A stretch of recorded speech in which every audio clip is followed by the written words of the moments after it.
Yeah, let me say some words about the debate format. So in German, it's called Brückenschlag, which is like something like building bridges.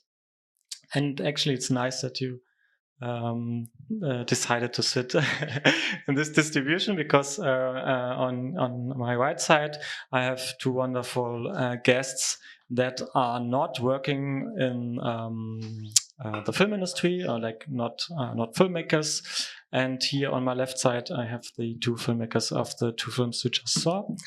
And the idea of the format is to... But we are the same side. Yes. Yeah. We have the same destiny tonight. So the idea is to is something that we actually did quite a lot in the Critics Week, to ask guests from different fields to join the panels and share their perspectives towards the programs. But we thought that it's also actually a good idea to make a format out of it and to be very precise with it. And yeah, so I will introduce my guests in a second. First, I explain we have here. I think it's a rum. So if you feel like having a rum, we have glasses. We also have a German drink, which is called Mexicana. It's self-made. This one is without alcohol, and this one is with alcohol, and it's very spicy. But since it's quite late already, yeah, maybe it will help us to stay focused, or give us back energy in case we need it. Yeah, so the person who's already sharing the alcohol is Dorian Jespers. Dorian, you are filmmaker from Belgium, and you made a film a couple of years ago that was quite successful in the festival circuit. It's called Sandok, and it won a couple of prizes, awards, and it was shown in many festivals. And then you are here with your next short film. It's called LOYNES, and the selection committee was very... we're all big fans of your film, I have to admit. And I'm really looking forward to see how your film connect to Teresa's film. And Teresa, you are a filmmaker from Portugal. You're based in Lisbon. You started your career in theater, and then you went to cinema somehow. Yeah, okay. Can elaborate maybe later. So your first feature film is from 1991, right? It's A Idade Maior. And you continued working in fiction films. You made quite a lot of fiction films that were shown in a couple of international festivals. But you also were shooting documentary films and experimental films. And you were at the Berlinale competition, I think 2017, with Colo. And now you're back with JUSTA, a film I personally really admire and like. And yeah, very happy that we are here in person. So on my right side is Beate Guccio. You are, Beate, you are not a filmmaker, you are a photographer. And you are also a professor for art photography in Cologne, right, at the KHM. And you are also an activist in the climate justice movement. So you, one of your latest work is a photo series. It's called Resistance, Flood, Fire, Resistance. And it was published, I think, 2024 by Spectre Books in Leipzig. And it's you are visiting sites that had experienced flood or wildfires in Germany, and you are shooting there, and you are interested in creating something like, I would say, counter images to maybe popularizing newsreels or photographies. And you are also in a way working as an embedded artist. As you're part of the climate justice movement, you're also covering the very forms of resistance. And then we have Edna Bonhomme. Edna, you are essayist, you are a critic, a book critic, you're also a journalist and also an historian of science. You have a PhD in history of science and also a bachelor in biology and a master in public health, right? Wow. And you have written a couple of books. One is called World History in 6 Plagues, where you are looking at different diseases, epidemic diseases, in relation how they're actually deepening the inequalities when it comes to certain lines of gender, class, race. And then you have a new project. Is it already published, tending towards in July? So, and this will deal with Black history in Germany, US, and Haiti, kind of, yeah. Diaspora memoir, very, very interesting. So it's coming out in June, yeah, July. So, yeah, I feel like that building bridges is something that we, can try together also. Between not only you, all of you, but also in terms of the 2 films we just saw. Dorian, what do you think about the combination of the films? Do you have any ideas how to build a bridge, or like what are your connecting points? I imagine maybe it has something about. Maybe you. We need to, I think, put the mic right in front of our mouth. Well, I see death as a connection. Maybe maybe as a difference, maybe, but in a way it connects. In LOYNES, maybe death is an excuse to go on. We find a new dead person, so we can go on with all this absurd with all this absurdity, and it's just a part. It can restart the circle. It can it's the beginning of a loop. While here, death seems to have frozen everything in this landscape. All the life have stopped with this death event.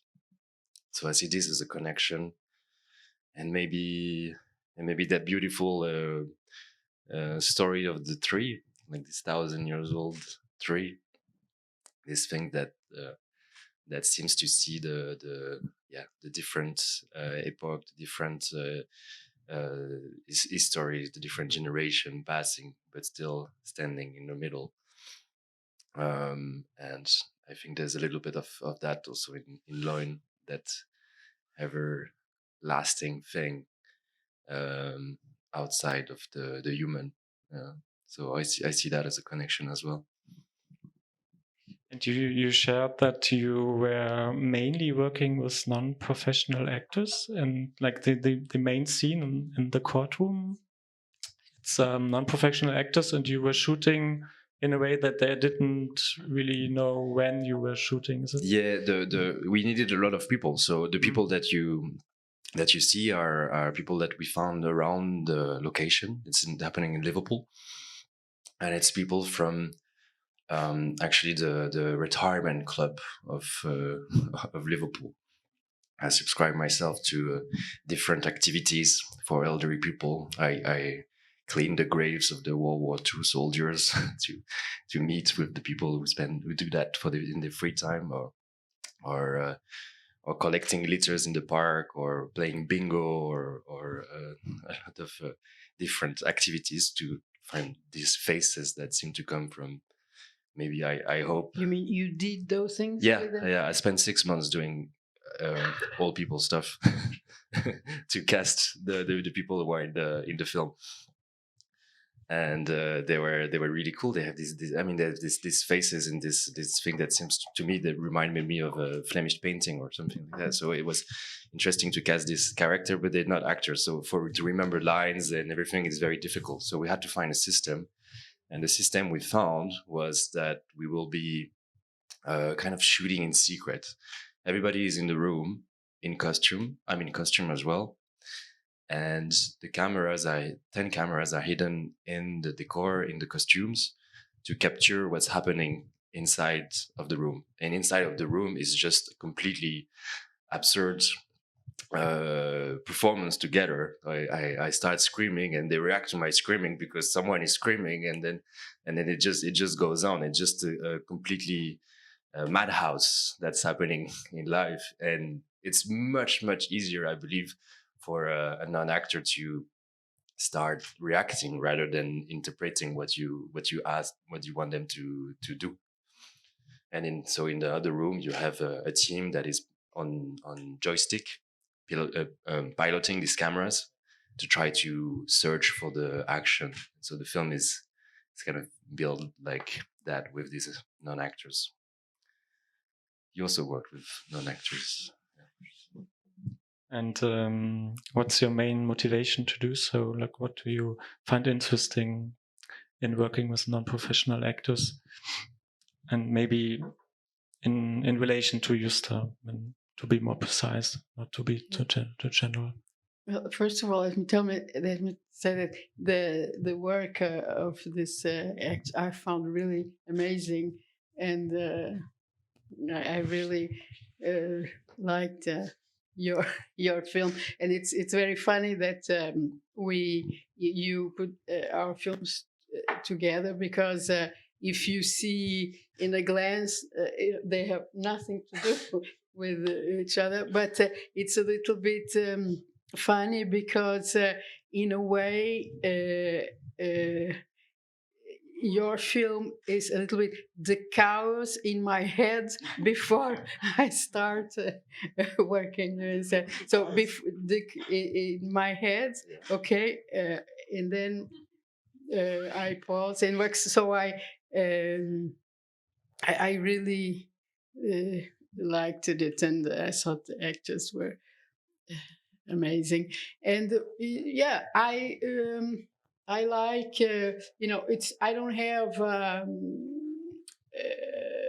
like an ethic say, oh, I want to work with non-actors. No, I just for each part in each film I want the best I can find, and sometimes the best are the non-actors, and I think that what is really difficult is to choose them. Mm-hmm. And you cannot make a mistake when you choose, because once you've chosen and it's the right choice, I think the work is really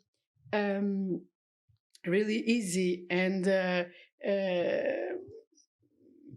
for example, in this film they were all non-actors except the older lady, of course, because, for example, that part I don't think I could give it to a non-actress, and also the one who plays her daughter, she's also an actress. But yeah, and when I'm shooting, I don't think about it, and I talk with them the same way. What do you do when you found out that you have casted the wrong person? Did it ever happen to you, or then You're wrong? Yeah, you had someone in mind, and then because you said you need to be precise and cast the right person, but what happens when you found out that it was not? In general, I'm lucky. For example, some of you know my film Os Mutantes, and so I did it all with teenagers and and children, and of course it was the first work they've done, and I was so lucky that then when I was starting this one, I was wondering, can one has be lucky twice? Yeah. So I think it's a matter of almost faith. And for example, just to very fast to give an example how I well, but maybe if I give an example from another film, then people don't know it's. For example, in this film I mentioned, the Os Mutantes, for example, the main boy, I had seen like more than 1,000 boys, and I couldn't really find this boy. And then we were almost about to start shooting, and the producer was telling me like we have to postpone the shooting because you don't have the actor. And I said, no, we don't postpone, because I had the feeling that if we didn't postpone, and the way I've chosen when I met him was honestly just this. I went to a cafe with him. We went to drink a cafe. I told him the story of the film, of the screenplay, like almost scene by scene. And I was, while I was talking, I was paying attention, his eyes and his reactions. And so I told him, say, almost in by scene, the screenplay. And then at the end, I asked him, did you get it? And he said, yes. And I asked, do you want to do it? He said, yes. That was it. And he was maybe the best actor with whom I ever worked. The girl is so Yeah, amazing in this film. It's really like a mesmerizing performance. Everybody has to see that. Yeah, the girl, for example, the other day, she told me, I thought, because then she continued making films, I thought that I didn't make anything with her, but she told me that I asked her to act as if she was shot. I don't remember, but that's what she said. Well, thank you for sharing. And Beate, I think you could we could relate the project Resistance, Floodfire Resistance, to Teresa's film, but also you were doing a project where you kind of recreated historical paintings through digital forms of digital techniques of photograph. So we could, in a way, also connect it to LOYNES, because it's a film that is, it's a costume film. Then, if you want to put a genre on it, a comedy. Maybe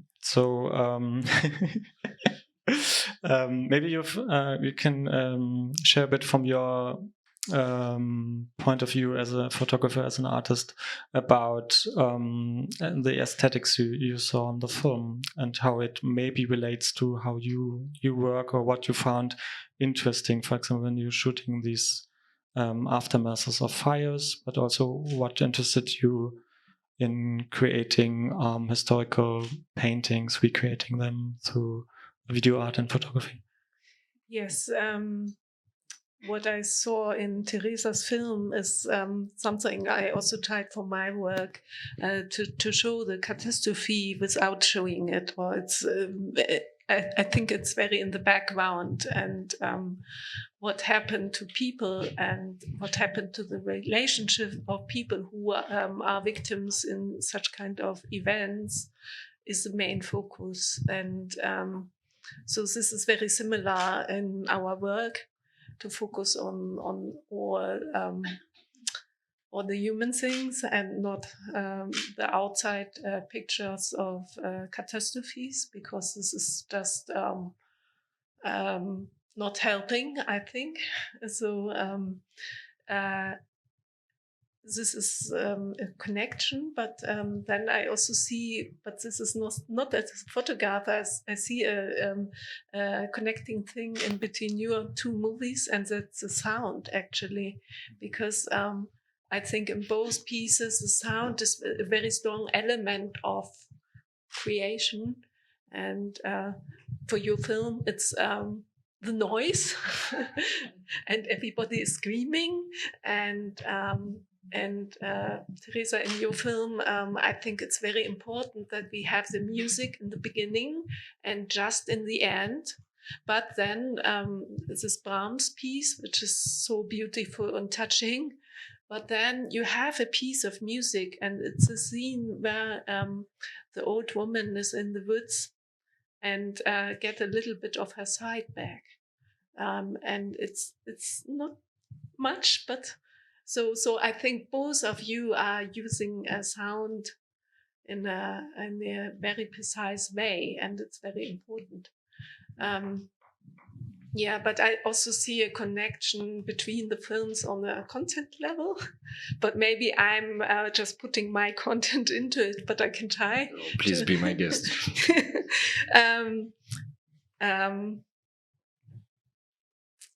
I mean, your film starts with a fire, but it's just in the horizon. And then we get into this court, and we see people, and for me, it's mankind being in a crazy state, trying to find a guilty person, but they don't know what he or she is guilty about. They don't know what they are searching for, but they're screaming and they are crazy. So this is a good picture of our society, I feel, and also our society in the end killing itself. And so this is a very abstract, for me, a very abstract, but at the same time, a precise picture on the state where we are now. And for Teresa's film, it's more like that you are going close into reality for some, not for others. And yeah, we all know where wildfires come from, and that they are more and more. I mean, last year, 3% of Portugal was burning. So that's the reality. Yes. Is it okay for everyone to understand with the microphone, or was it? Yeah. Perfect. Thank you for the feedback. Yeah, that's a very interesting observations you made. And also in the beginning, it's not only fires, but also it's like this society you described. It's also like a tornado or something like this, all the papers, and you even like this sign where the eye is on, and it's like going up in the air, and everything is like torn apart in a way by nature's forces at the beginning of the film. Yeah. And Edna, what are your thoughts? I mean, you have also a lot of connection lines, I would say, to both of the films. Can you share a bit? Yeah, so can people hear me? Okay, great. One thing that I would say that I kept thinking about as I thought about both films next to each other and what you're both trying to accomplish is the extent to which in both scenarios people are being put on trial. For yours is quite obvious, though the ways in which the trial obviously is being put forth is one in which they keep forcing upon themselves, and yet, as one of the characters or several of them have said, nothing has changed, nothing has changed. And so the spectacle, the absurdity, all of the various ways in which people are trying to, as you stated as well, find a guilty subject. There's this trial that keeps, cycling through the space, even if it's not quite sure how effective it'll be, and or if anything will change from the circumstances that are put into place. And with your film as well, what we see is the aftermath of people's lives being put on trial, with the ways in which they're coping with and grieving, not just their loved ones in some cases, but the terror that comes with when the landscape or aspects of the landscape turns onto them. And that in itself is the difficulty of like living and being put on trial as an individual, as opposed to the courtroom setting. That is very much you characterized, caricatured it on the one hand, but it one could also say that so many of the court scenes or the genre of court films is about like performance. It's about overreacting. It's about really getting, and what some of the court scenes that I'm thinking about in particular, I'm sure you've seen, although quite serious, Anatomy of a Fall. There were a couple moments in which the spectacle and the absurdity of people, the two of the main character being put on trial, was also quite very much about pushing the limits of respectability and civility as well.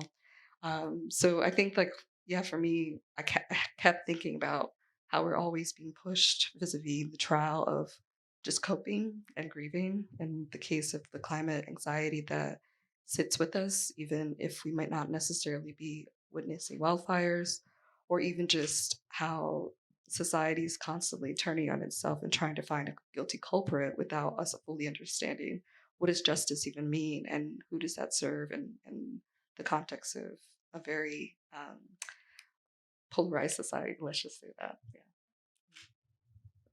Yeah, there's also the aspect of grieving about the devastation in the nature, not only on the personal level, the losses and the bereavement, but also like to see. I mean, Teresa, you mentioned that like last week in Portugal there were horrible um, um, like tornadoes and then kind of flood, and so it's happening right now that the Portugal is very much devastated, and it's also it's very concrete, but also it's very also hard to find a connection and to grieve, but also to be active and not only I mean to find space and also a collective rituals maybe in order to acknowledge that it's a lot of disasters are happening, but also to be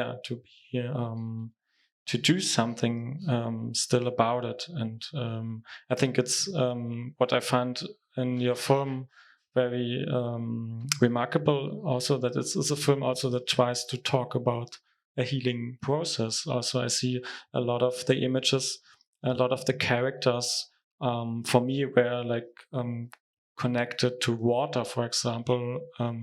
I read them as images of healing, like Mariano is throwing the flowers in the water, and like this little like even the fluids in the glasses, and like these waterfalls, and I read them as also images of healing, of a healing process for the protagonists. Yeah. Yes, but now, for example, it's a little bit strange because now it's the water that it's destroying everything, and in some are exactly the same places. So they were destroyed by fire and now by water. But in the film, the boy says in the mirror, water, fire, why don't you leave us alone? It's sort of like almost a premonitory thing. But yes, you were saying, for example, now that all those things are happening in Portugal, I don't know if you know, but it's really horrible. Like all the center of Portugal have been the last 2 weeks completely destroyed. First by a storm, like strong winds, and then two different huge amounts of water. We just a few days in between, so really horrible. I don't even know what's going on right now. But as you were saying, for example, if we go, I mean, of course, somebody has to go now, shoot, take pictures and all that. But at the same time, it's important to go when it's over. And in a way, for example, when I first started working on this film, I met some people who had lost their families in the fire in 2017, and at the beginning, for example, when I wrote the first version of the screenplay, I was still not trying to make a realistic things, not really that, but still I was still living a part of the everyday life of the people, and it was very complicated because I have met those people, so I was all the time, would these people do this? Would these people do that? But then I realized that it was a total mistake, and that if I really wanted to try to do something that had to do with the feelings and everything, that I would have to take all the everyday life away from the film. And for example, if you notice, there are no extras. The people, they have no neighbors. They, just in the school we see a few kids. And of course it's impossible. They have to have neighbors. They have to see somebody on the street. I don't know, something like that. But I thought, okay, these are the characters, and that's it. And there's the living, and there's the ones who are dead, and there's no one else. And this is it's very complicated because it's a choice, and it took me a while to get there. It was not like I knew instantly what to do. Also because, as you can imagine, I met people who had because I don't know if you know, in 2017 we had huge fires in wildfires in Portugal, and lots of people died, and lots of people died also. A group of people, around 60 people, children included, died trapped in roads, and it was horrible because that could have not happened if the communications had worked properly, and the road had been closed, and the trees were not mainly eucalyptus, and so glued to the road. So for the family of these people who died, they know that the people could still be alive. And so it was complicated to get to this thing, also because when all this tragedy happened, the government asked specialists, academics, to write a whole thing about what have happened in 2017, and there was a chapter of that thing that was hidden from the public. Nobody could read that chapter, and they gave me the people, the families. They gave me that chapter, and I read it, and I understood why it was not public. And it was not public because it was horrible. It was the description of what had happened. And for example, in the sequence of the older lady in the house of the daughter, and when they talk, the descriptions, when she talks about the melting car and the melting man and the melting everything, it's all true. I didn't invent anything. And so also emotionally for me it was difficult. It took me time to write, time to shoot. I edited the film twice. I mean, it was ready twice. I mean, not ready the first time. I done it. I finished it twice. But well, that's it. And I'm glad that I decided to do like this, to take. I don't know if maybe how was your process, but for example, I realized it was not on purpose, but I realized that when I was writing it, I read mostly theater, for example, theater plays. Do you want to answer about your The process? Well, it was absurdly long for a short film. I think the issue with this film is that we decided to produce it ourselves with some friends.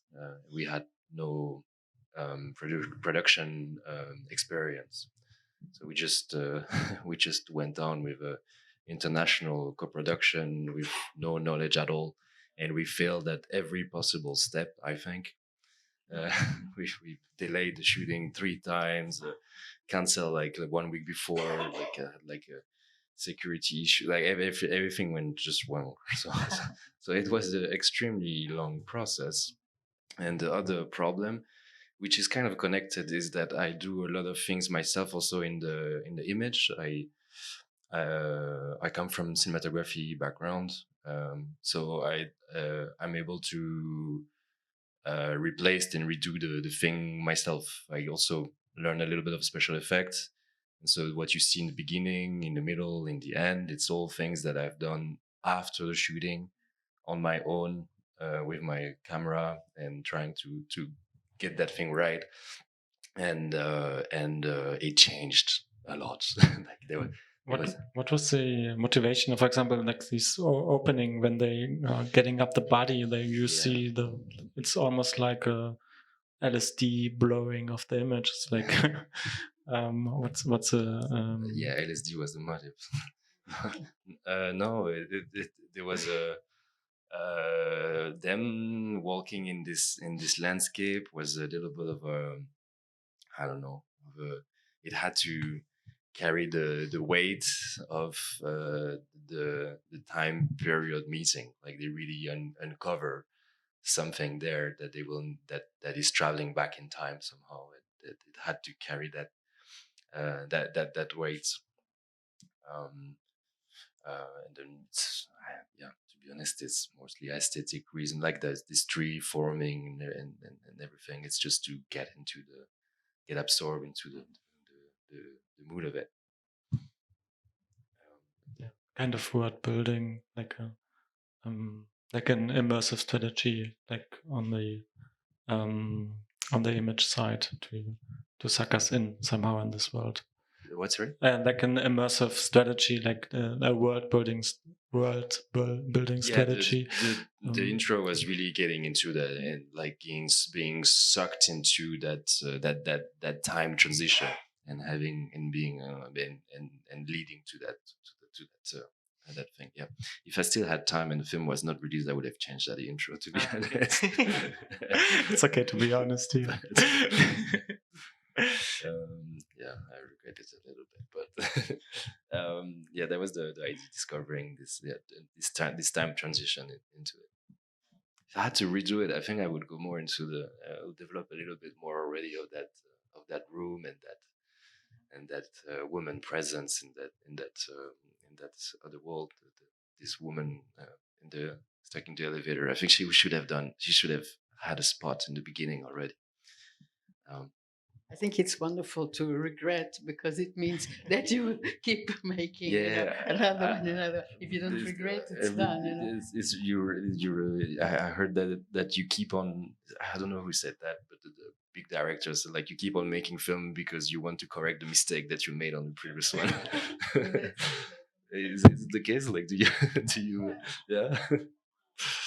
Yeah, it's a turtle. You can go on forever trying to fix your mistakes of the previous films. No, do you mistakes wanted to say something. No, they are not the same. Yeah, you keep changing. It's a slight change. I guess I had more of a question also. Obviously, you focused your film on the UK, and you scouted in Liverpool, but there was something about having these mostly elderly people who are retired, deciding and making this kind of editorial or judicial decision about a person. It doesn't matter who. It very much reminds me of the United States, and how the legislative body, as well as the executive body and the judicial body, are quite geriatric. In fact, this is something that often comes up in the US context, that there's people who are quite elderly are the ones who are deciding about everything from the right to have an abortion or things around healthcare. Yeah, you need and white hair housing. to make that kind of decision, I think. Exactly, and it's quite absurd actually that there have been people, at least in the U.S. Congress, who've been quite senile, unable to communicate, and yet they carried the torch of making these decisions. And I wonder, were you inspired by the kind of geriatric nature of politics and the judicial system in having this kind of spectacle, comedic aspect of critique of the courthouse? Yeah, well, yeah, a bit. Actually, this film was inspired of a true story. There was in year 800 in Rome, the trial of a pope, Pope Formosus, and it happened after his death. So they took the body, the remain, the bones, and they dressed it up with the Pope clothes, and they put it onto trial for several days. And I was just picturing the images that come in my mind was this very old Roman with the skin falling everywhere and the clothes falling everywhere in the opulence, like this big cakes of people just gathering around that stinky corpse in the middle. That's the first images I had in my mind. Not to say that not to say that the wonderful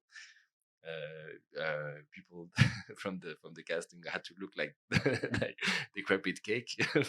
There's nothing to do, but yeah, it reinforced, I think, the image and the absurdity of it, seeing people like at the very end of their life, trying to keep that dead person a little bit more, like to make it live for some with absurd excuses a little bit more. I think it talks more.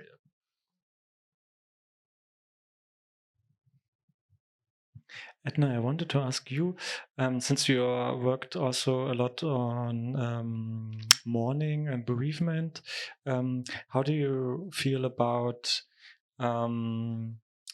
let's say, the universal aspects? Like, because when I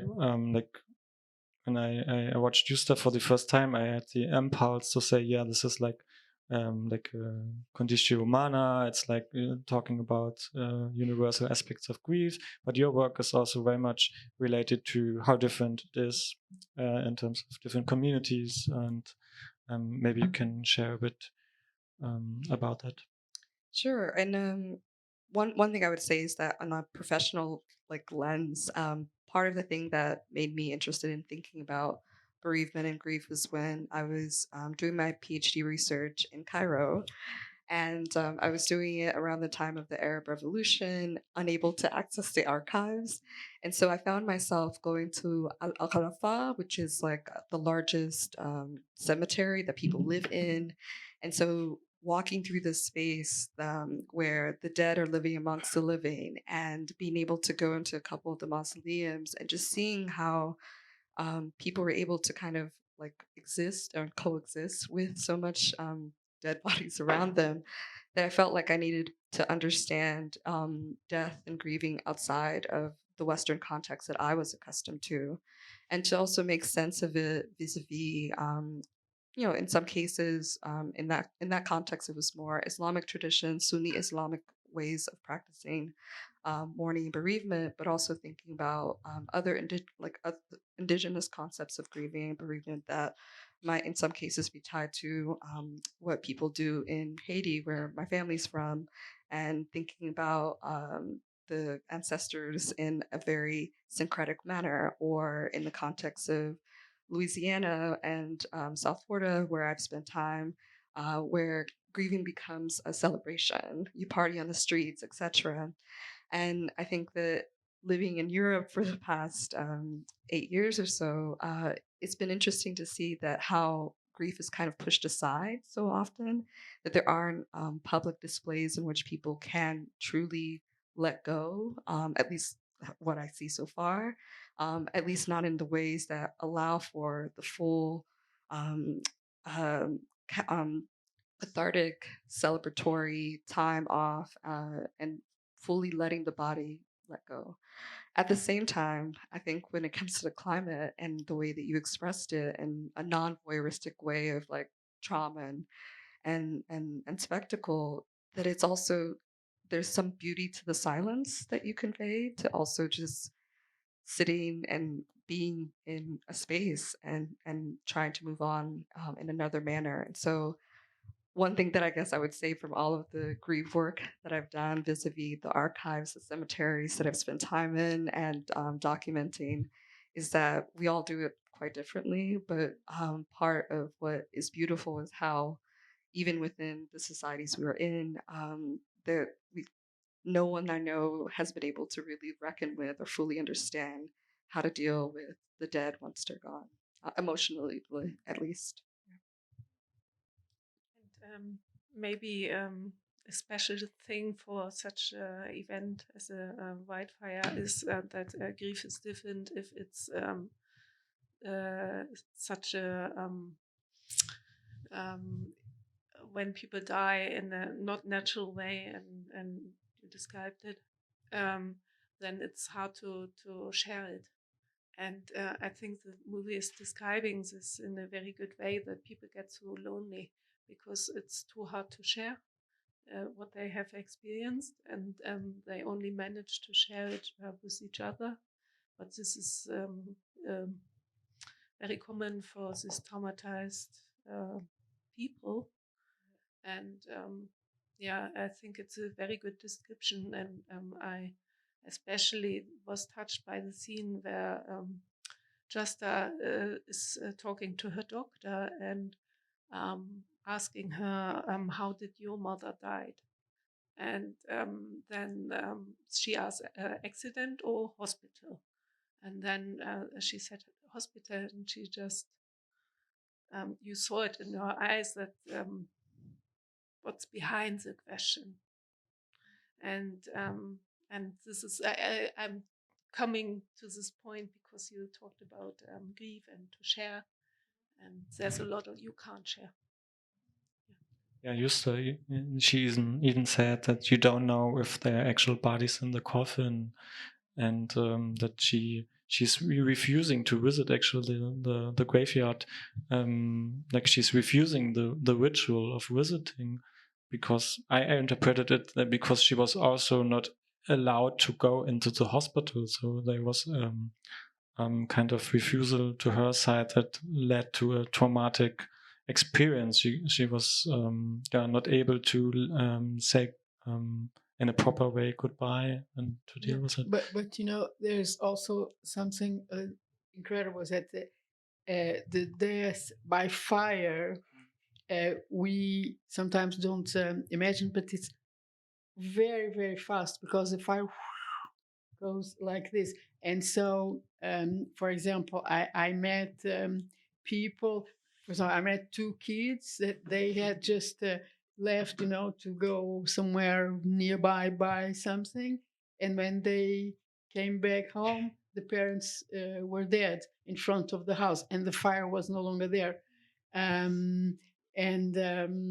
and one thing that is to do exactly with what you were saying, and the incapacity of sharing. I asked, because when I met those people, it was already 1 year after. And some of them, they were still in shock. I asked some of them, why don't you go live elsewhere?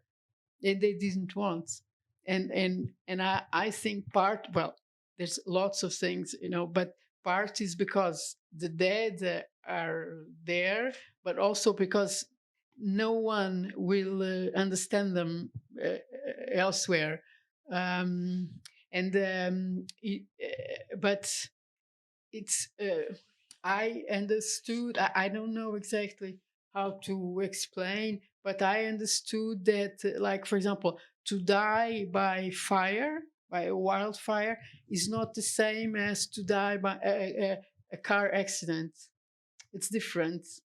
It's difficult to explain, but it's like I don't know. It's a natural thing, an element of the life that destroys everything. It's difficult to explain. Maybe in a way it's in the film, but I don't really know how to put it in words. But for example, I met these two kids I was talking about. They just went to buy something, and when they came back, the parents were dead.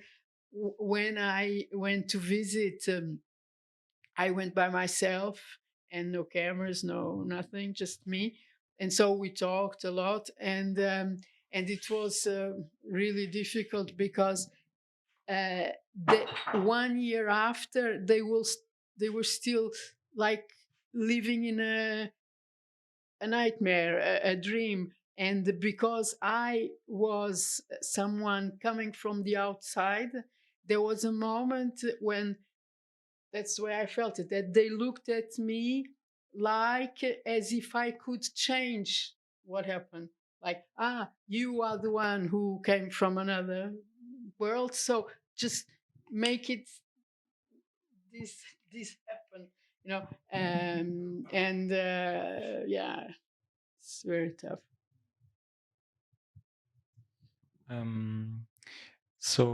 Before I open up for you, allow me to ask all of you a final question that is maybe not that tough. Because in Dorian, in your film, is this aspect of dream sequence. We suddenly see a person sleeping in the bed. And I was wondering how dreams work for you in terms of when you work on a project. Do you have this often that you dream about what you're working on in the moment? Does it in fact affect you and your work? How does it, like, this question goes out to all of you. How is it, like, do you take the work in your dreams, or is it like you have, it's nothing you can expect and it comes like out of the sudden, and how it influences like the way you continue then with your project you're working on? Yeah, it's the opposite. It's not going. It's not my personal dreams that influence the film. It's the dreams of the film that influence my life after. Like for example, when we finished the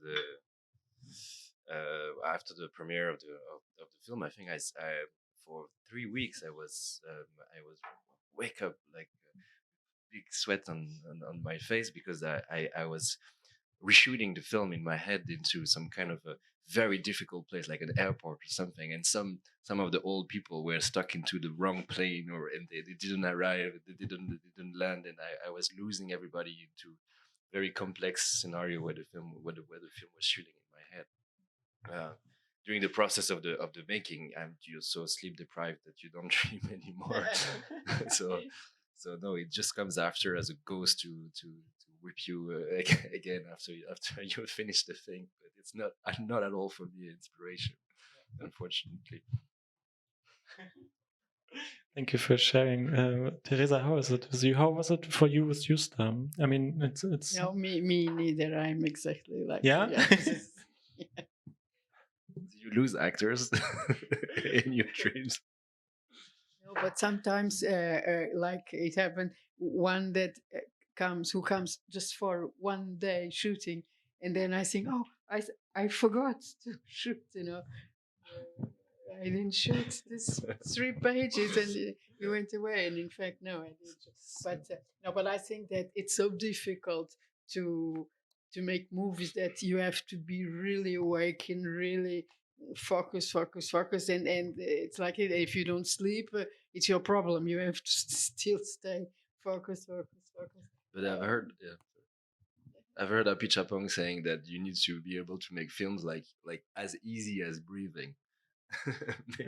maybe he managed to make something out of his dream. He managed to maybe one day we'll get there. Beate, how was it Yeah. for you?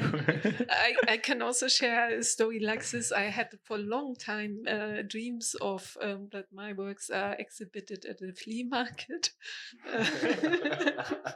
or in very bad exhibition halls where water's running down the walls and things like that. What a terrible And question you it's- asked, mate. But it stopped 5 years ago when I started with my new project. It stopped suddenly. This kind of fear, and yeah, maybe I do my work because I have a daydream, and it's still a good one. Yeah. Ooh, for me, it's a bit complicated because I've been suffering from insomnia for most of my life to some extent. And a lot of that might just be because of work and writing and thinking. But I think it especially became acute when I became pregnant 2.5 years ago or 2 years ago. And my body just completely changed in such a way that I couldn't sleep as well as, well, definitely not as well as before.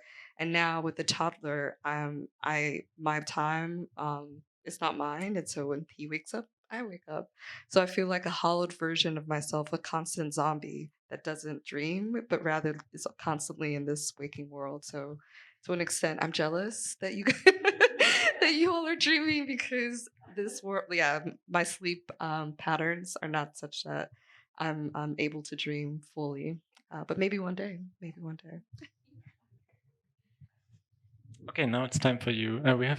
We need to use this microphone, and I'm sure you have questions or comments or dreams you want to share or nightmares. There's one. I'm one of the people who put the films together, and I saw them together for the first time. And I want to share an observation I had during the screening, and maybe a question, I'm not sure. So I thought about this wording of doing justice to something, like reacting adequately to reality or the world around us. And since it came up at some point in the discussion, Teresa, you were describing that you re-edited your film, and when I watch your film, I feel there's a strong desire to work with grief and work with the reality in Portuguese society and the calamities happening through natural catastrophes. But with your film, Dorian, I'm still trying to read it. So it almost feels like when I watch it that the gesture is maybe the opposite, that it's impossible to do justice, but maybe we have to just explode even the try is maybe doomed to fail. So the legal procedure in your film, it seems to end up in chaos. So there's no practical outcome seemingly in the process. So I'm very, like when I watched the films together, I thought maybe the strategies are almost maybe oppositional, which I had not seen when we put them together. So I was surprised by my own reaction to the combination. So is that something you can relate to, especially Dorian? I'm curious. Like, is this a form of?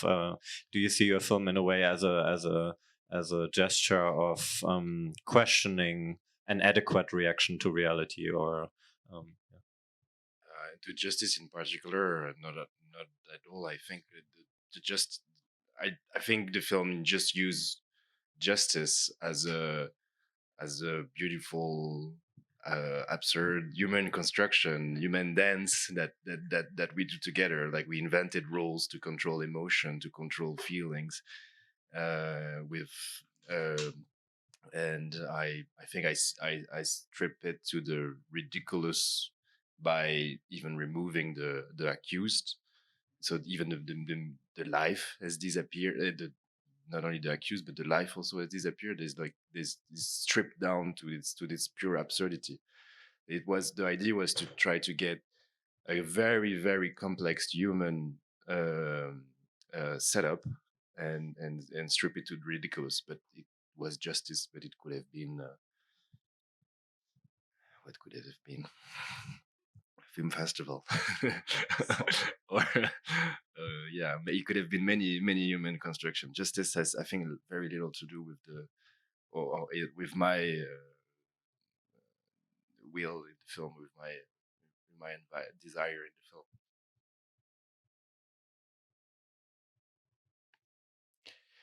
Yeah, thank you for the question. Who else wants?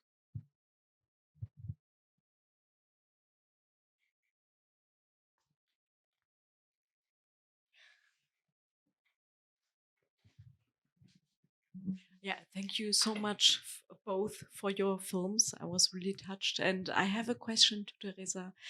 You told the story about the two kids who lost their children.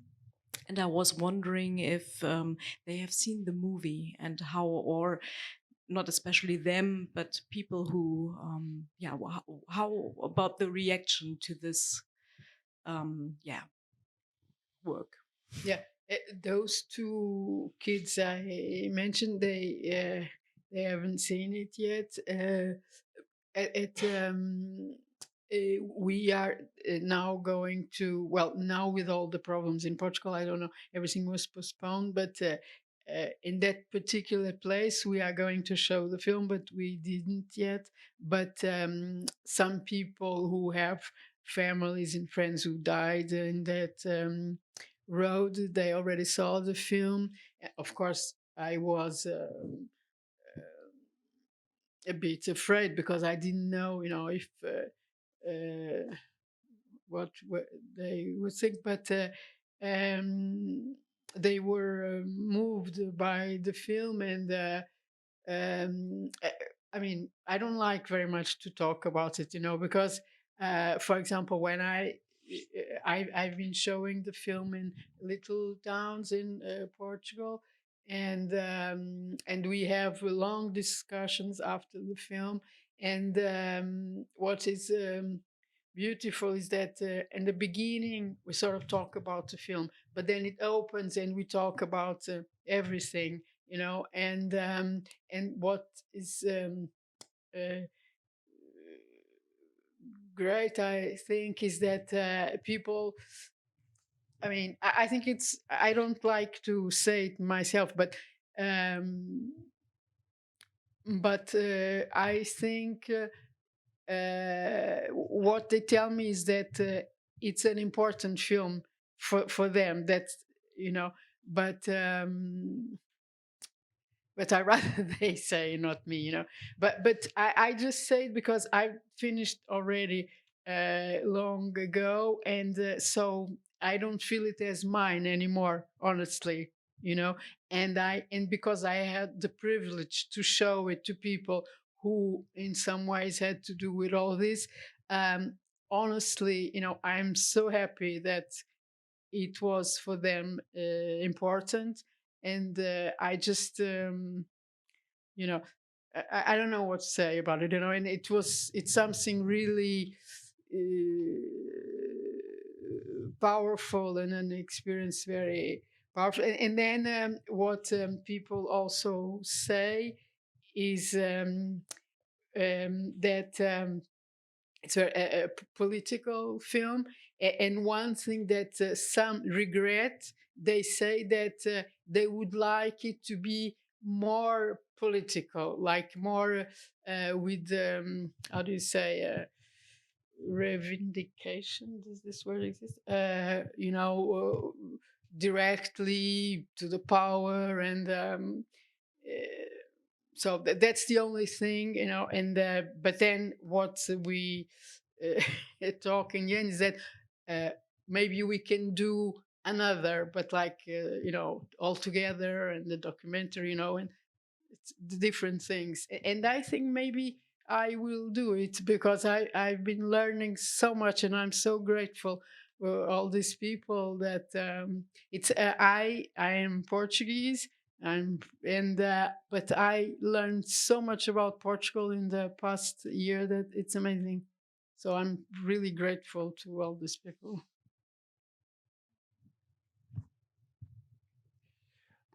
So we can take one question. Otherwise, we have a lounge outside. It's would very, very nice if you want to stay, and you can also talk outside. So last chance for you. So thank you very much, I would say. Thank you for staying, and thank you very much to my guests for participating, sharing your ideas about the program and these harsh topics. And see you outside maybe. Thank you.